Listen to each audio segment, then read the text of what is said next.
Olá! Hoje a gente vai mergulhar a fundo nos segredos da língua portuguesa, mas de um jeito diferente. Vamos olhar para as suas peças mais básicas, as classes de palavras. Pensa nelas como se fossem os blocos de montar que a gente usa todo dia para construir nossas ideias e conversas. Vamos nessa? Já parou para pensar nisso? Como é que um punhado de palavras que sozinhas parecem aleatórias, de repente se juntam e... pronto! Vira uma frase com sentido, uma ideia completa, uma história. Qual é a mágica por trás disso? A resposta é essa aqui. Cada palavra pertence a uma categoria, a uma família com uma função bem específica. E quando a gente junta essas palavras, elas se encaixam, como se fossem blocos de construção mesmo, para levantar a estrutura de uma ideia. Sem entender a função de cada bloco, a nossa construção fica, bom, ela desmorona. E toda grande obra, toda construção começa por onde? Pela base, pelo alicerce. Na nossa língua, essa base firme são os substantivos. Eles são o ponto de partida, a fundação onde todo o resto vai se apoiar. A ideia é bem simples, na verdade. Se algo existe e a gente consegue dar um nome para isso, essa palavra é um substantivo.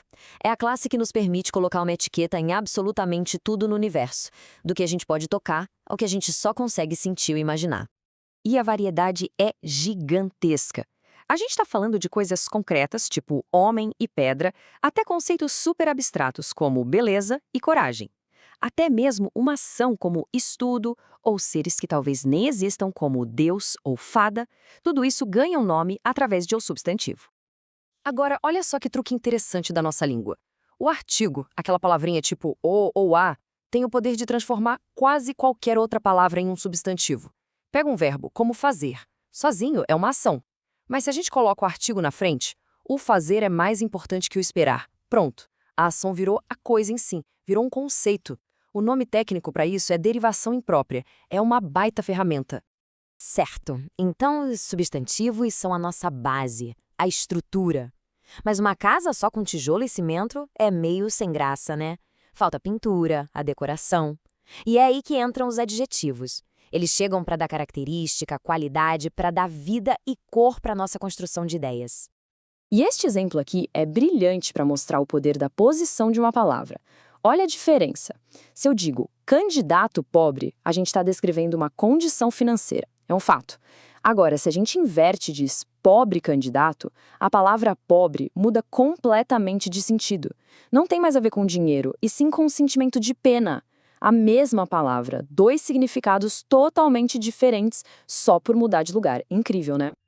Então, o pulo do gato é este.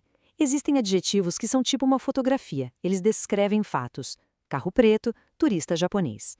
E existem adjetivos que são uma opinião, um julgamento. Carro bonito, turista animado. Entender essa diferença é crucial para sacar a verdadeira intenção por trás do que está sendo dito. Bom, já temos os nomes e as qualidades. Mas e o movimento, as circunstâncias? É aqui que entram os advérbios. Eles são os blocos que vão dizer pra gente como, quando, onde e por que as ações acontecem. Eles dão dinamismo para a história. A grande característica do advérbio é que ele é invariável, ou seja, ele não muda para concordar com o masculino, feminino, singular ou plural. A missão dele é sempre adicionar uma camada a mais de informação, seja numa ação, numa qualidade ou até mesmo em outro advérbio. Olha só como ele funciona na prática. O advérbio pode modificar um verbo, ele fala rapidamente, pode também intensificar um adjetivo, ele é muito rápido. E o mais legal, ele pode até dar um gás em outro advérbio. Ele fala muito rapidamente. É um verdadeiro coringa da nossa língua.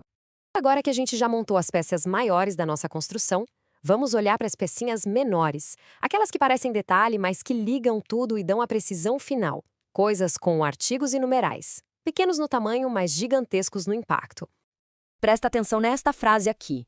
Quando a gente diz toda casa, o sentido é bem amplo, bem geral. A gente está falando de qualquer casa, de todas as casas que existem, é uma afirmação genérica. Mas olha o que acontece se a gente só adiciona uma letrinha. A letra A. Toda a casa. A história muda da água para o vinho. Agora a gente não está mais falando de qualquer casa. A gente está falando de uma casa específica, e dela por inteiro. O interior, o exterior, tudo. Uma única letra mudou completamente o alcance da frase. É impressionante, né? O poder que uma única palavra e às vezes uma única letra tem de transformar o significado de tudo. A verdadeira precisão da linguagem mora nesses pequenos detalhes. E para provar esse ponto de uma vez por todas, olha esse exemplo com a palavra só. Dependendo de onde a gente coloca essa palavrinha, ela muda de classe gramatical e de sentido. Só João fuma quer dizer que apenas ele tem esse hábito. João só fuma quer dizer que a única coisa que ele faz é fumar. E João fuma só significa que ele fuma sem companhia. 3 frases, 3 ideias completamente diferentes e tudo por causa da posição de um único bloco. Então, o que a gente está vendo aqui é que cada palavra é um bloco com um propósito muito claro. Entender essas regras não é só uma questão de gramática para passar na prova. É sobre ter o poder de se comunicar com mais clareza, mais precisão e, por que não, com muito mais criatividade. A gente passou pela base com os substantivos, deu cor e vida com os adjetivos e colocou tudo em movimento com os advérbios. Cada classe, cada bloco, tem um papel que nenhuma outra pode fazer. Dominar isso é como um arquiteto que conhece na palma da mão cada material que usa para construir. E agora, com todos esses blocos de construção à disposição mais claros do que nunca, as possibilidades são infinitas. A pergunta que fica no ar é: o que de incrível dá para construir com eles?